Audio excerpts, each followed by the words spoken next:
తమిళనాట రాజకీయాలను, రాజకీయ నాయకులను చూసి దేశంలో చాలా మంది సిగ్గు తెచ్చుకోవాలి.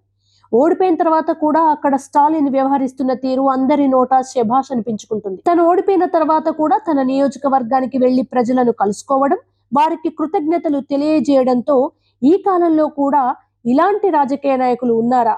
ఇప్పటి రాజకీయాలకు భిన్నంగా ఇంత ఉన్నతంగా ఎలా వ్యవహరించాడు అనే ఆశ్చర్యాన్ని కలిగిస్తూ ఉండగా, మరోవైపు విజయ్ విషయంలో ఒక గొప్ప నిర్ణయం తీసుకున్నాడు స్టాలిన్. డిఎంకే, అన్నా డిఎంకే కలిసి పొత్తు పెట్టుకుని తమిళనాడులో ప్రభుత్వాన్ని ఏర్పాటు చేస్తాయని వార్తలు వినిపిస్తున్న నేపథ్యంలో తాజాగా ఒక ప్రకటన చేశారు స్టాలిన్.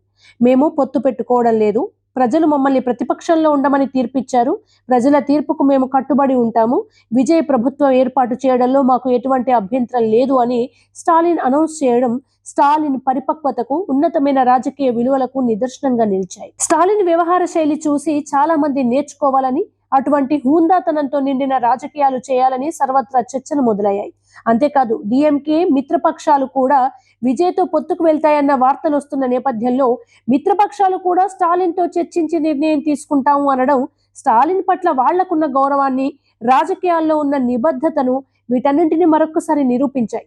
ఇలా స్టాలిన్, మిత్రపక్షాలు, అటు విజయ్, ఇలా అందరూ కలిసి తమిళనాడులో ఎవరిని చూసినా విలువలతో కూడిన రాజకీయాలు చేస్తూ ఉండడంతో ఇంకా ఇటువంటి హుందాతనంతో నిండిన రాజకీయ నేతలు ఉన్నారు అని ఒక ఆశ చాలా మంది ప్రజాస్వామ్యాన్ని అభిమానించే వాళ్ళకి కొత్త ఊపిరిని అందిస్తోంది.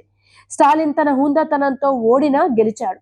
విజయ్ తన ఓర్పుతో ప్రజల మనసుల్ని గెలిచాడు.